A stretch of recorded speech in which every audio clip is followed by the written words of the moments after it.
तो रुपेंद्र भाई आप बताएंगे कि मैथ का क्वेश्चन किस प्रकार का था? मैथ में ऐसे अभी तक आप जो भी टॉपिक पढ़े होंगे वही टॉपिक से क्वेश्चन जो जनरली मतलब कहीं ना रहता कहीं है। टॉपिक से बाहर क्वेश्चन नहीं आ नहीं, रहा है। टॉपिक से बाहर एक भी क्वेश्चन नहीं, लेकिन कभी भी देखिएगा मैथ में ये होता है कि जब न्यू फॉर्मेशन होता है, यानी कि मेहनत करके नया क्वेश्चन बनाया जाएगा ना, जैसे डिजिट को जब चेंज किया जाता है, कैलकुलेटिव बनाया जाता है, तो आपको दिक्कत होगा। वही था, बाकी क्वेश्चन ऐसा रहेगा कि आप जानेंगे, लेकिन टाइम की वजह से अगर आपका स्पीड बहुत ही अच्छा रहेगा, अगर आप एसएससी सीजीएल के स्टूडेंट रहे होंगे, तो फिर आप कर सकते हैं आसानी से। तो चलिए आप ये चीज बताइए कि जो बच्चे जिनके एग्जाम नहीं हुए उनको आप क्या संदेश देना चाहेंगे? जी, जिनका एग्जाम नहीं हुआ है उनको मैं ये संदेश देना चाहूंगा कि आप रीजनिंग में सोच के जाएं कि मैं 30 में 30 करूंगा, क्योंकि इजिली आप कितने भी थोड़ा कम भी नॉलेज होगा ना, और ध्यान से क्वेश्चन को देखिएगा, धीरे धीरे कीजिएगा, तो आराम से आप 30 में 30 कर लीजिएगा। ये तो भरोसा है। मतलब कहीं ना कहीं मैथ और रीजनिंग में स्कोर बनाना होगा। हाँ बिल्कुल, मैथ और रीजनिंग में आपको 50 प्लस करना ही पड़ेगा। और ये करंट अफेयर का सुनने में आ रहा है कि करंट अफेयर बिल्कुल जो है सो 10 से 12 क्वेश्चन ऐसा कुछ बच्चे बोल रहे हैं, क्या ये सच बात? एकदम बिल्कुल, उससे ज्यादा भी हो सकता है। और ये करंट अफेयर जो क्वेश्चन पूछे जा रहे हैं वो किस प्रकार से और कहाँ से उठाया जा रहा है, कुछ आप लोग बता सकते हैं? करंट अफेयर में जैसे मेरा कुछ दिन पहले मेरा भाई का भी एग्जाम था, मेरा दोस्त का भी था, तो करंट अफेयर सबका शिफ्ट में अलग अलग पूछ रहा है, तो ऐसे बचे हुए 3-4 दिन में आप करंट अफेयर में वैसे कुछ खास नहीं कर सकते हैं। कुछ भी कर लेंगे तो उसमें उतना मतलब आपको कुछ फायदा देखने तो को नहीं आपके मिलेगा। अनुसार जिस बच्चे टेस्ट वगैरह लगाते होंगे कितने नंबर तक वो लोग करें ताकि जो है सो मतलब अपने आप में वो नेगेटिव ना हो, क्योंकि बच्चे लोग, आप लोग को भी पता होगा, आप लोग भी एनालिसिस देखते होंगे, कोई कहता है 80 तो कोई 85 तो कोई 90। तो कितना सेफ स्कोर हो सकता है? देखिए, अगर आपका एक्यूरेसी बहुत ही अच्छा रहता है शुरुआत से कि एक दो क्वेश्चन गलत होता है, यदि आप मॉक में आपका एक दो क्वेश्चन ही गलत होता है और तो आप 60 तक भी अटेम्प्ट लेते हैं तो बहुत अच्छा माना जाएगा। बशर्ते शर्त यह है कि उसमें ऐसा नहीं कि आप 60 क्वेश्चन बनाए हैं तो उसमें से आप मैथ रीजनिंग में मात्र 40 किए हैं और 20 जीएस किए हैं, क्योंकि इस प्रकार का जीएस आ रहा है कि कोई ये नहीं कह सकता कि मेरा बिल्कुल सही है।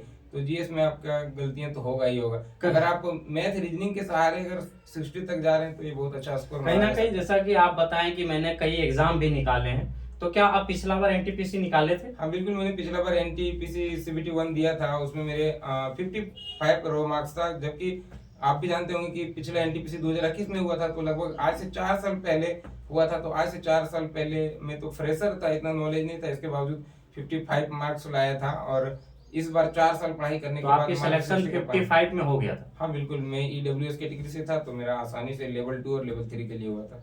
तो चलिए आप ये चीज एक और बता देंगे, जैसे कि मैं बच्चों से बताना चाहूंगा कि भाई ने ग्रुप डी एनटीपीसी एग्जाम निकालने के बावजूद 2021 में जैसे कि इन्होंने बताया कि 55 मार्क्स लाए थे जब ये फ्रेशर थे। अभी इन्होंने बहुत सारी मेहनत की, उसके बावजूद इन्होंने 61 अटेम्प्ट किए।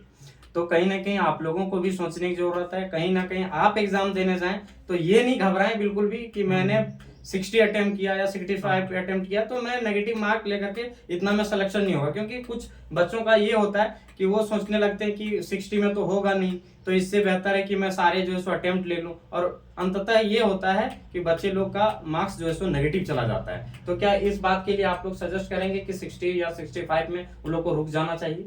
हाँ बिल्कुल, मेरे हिसाब से तो तुक्का तुक्का नहीं खेलना चाहिए अगर रिजल्ट लेना है, क्योंकि मैंने हाल ही में देखा है। जैसे आ, आप देखे होंगे कि एएलपी सीबीटी 1 का एग्जाम हुआ, तो उसमें क्वेश्चन जो था कितना इजी लेवल का था, मतलब अगर इस एग्जाम से तुलना किया जाए तो बहुत ही इजी लेवल था। उसके बावजूद उसमें भी सब यूट्यूबर या तो टीचर के हैं, सभी लोग कट ऑफ बता रहे थे कि 40 प्लस जाएगा, 45 प्लस जाएगा, लेकिन आप भी देखे होंगे कि लगभग जिनका 30 से 35 नंबर के बीच था सबका सीबीटी 1 क्लियर जी हुआ जी था। बिल्कुल, मैंने भी एक वीडियो बनाया था इसी के ऊपर में कि जिस भी बच्चे का 60 यानी 30 मार्क्स जो है सो रॉ मार्क्स है, तो हम ये बोले थे कि आप लोग सीबीटी 2 के तैयारी में लग जाएं। तो बहुत सारे बच्चों ने ये बोला था कि पागल हो गया है, कुछ भी बकता है। लेकिन मैं ये चीज भी बताना चाहूंगा, आप लोग भी देखे होंगे कि 28 मार्क्स जिस बच्चों ने लाया था उसकी भी सिलेक्शन हुआ है।